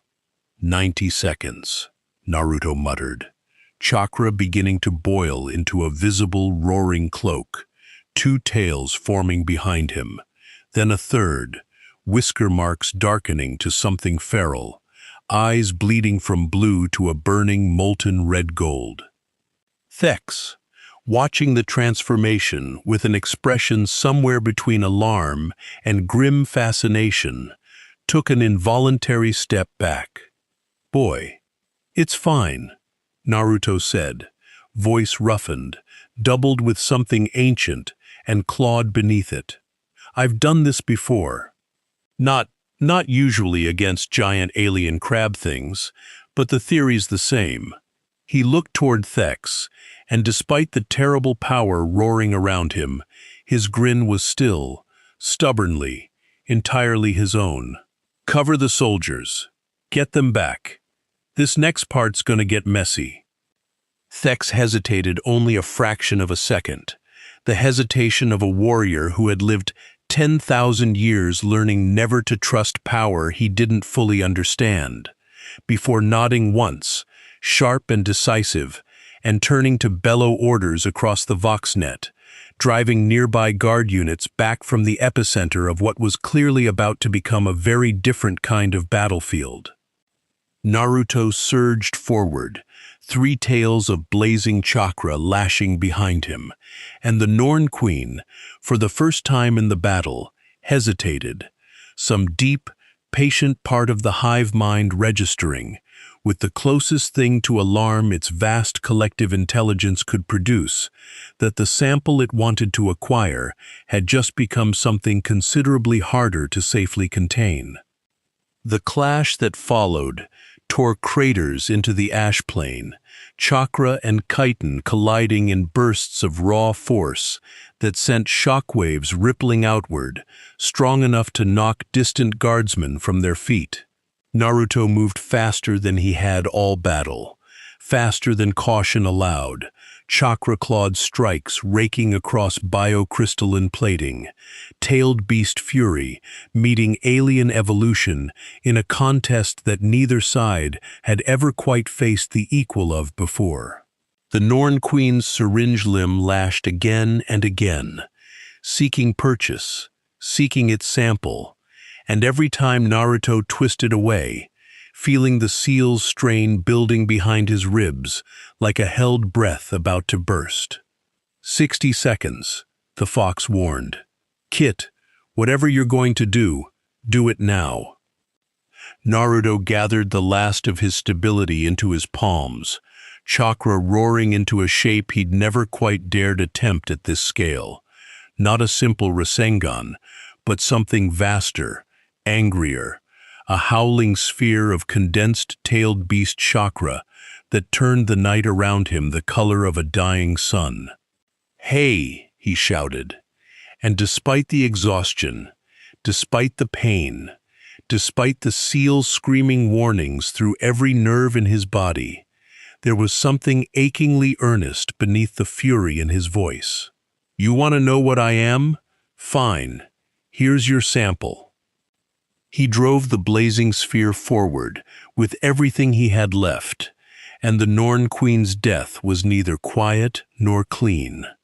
A detonation of chakra and alien flesh that lit the ash plain bright as dawn for one terrible, beautiful second, scattering biocrystal shards across the battlefield like falling stars, and when the light finally faded, Naruto stood alone, amid the wreckage, chakra cloak dissolving rapidly from three tails back down to nothing, legs buckling beneath him as the nine tails' borrowed power finally, mercifully, released its hold. He hit the ground hard, breathing ragged, vision swimming, and heard, distantly, the sound of Thex's heavy footfalls closing the distance, felt gauntleted hands lifting him with surprising gentleness for something built for war. "Foolish," Thek said, though there was something almost warm buried beneath the reprimand. "Reckless, undisciplined." "Yeah," Naruto managed, a tired, bloody grin finding its way onto his face despite everything. "But it worked. Kinda counts for something, right?" Around them, the battlefield had gone eerily quiet. The remaining tyrannid bioforms, deprived of their synapse creatures' coordinating will, had begun to scatter into disoriented, purposeless motion, easy prey now for guard lasfire and artillery to mop up in the hours that followed. The Splinter Fleet's vanguard had broken, its most dangerous assets destroyed, its remaining biomass reduced to confused, leaderless fragments no longer capable of the coordinated horror that had nearly overrun the fortress world hours before. Cheers rose across the trench lines, ragged and disbelieving and utterly, gloriously human. And somewhere in the command bunker, Colonel Ostrogard allowed himself, for the first time in 3 days, to sit down and simply breathe. But far above, in the cold dark beyond the system's edge, the greater bulk of the hive fleet, still vast, still patient, still hungry, registered the death of its vanguard elements with the same emotionless, adaptive calm it registered everything, filing the data away, recalculating, already beginning to consider whether this small, stubborn, defiant world was worth the cost of a second, larger attempt, or whether the strange new biomass that had proven so troublesome might simply be left for a future, better prepared generation of the swarm to claim.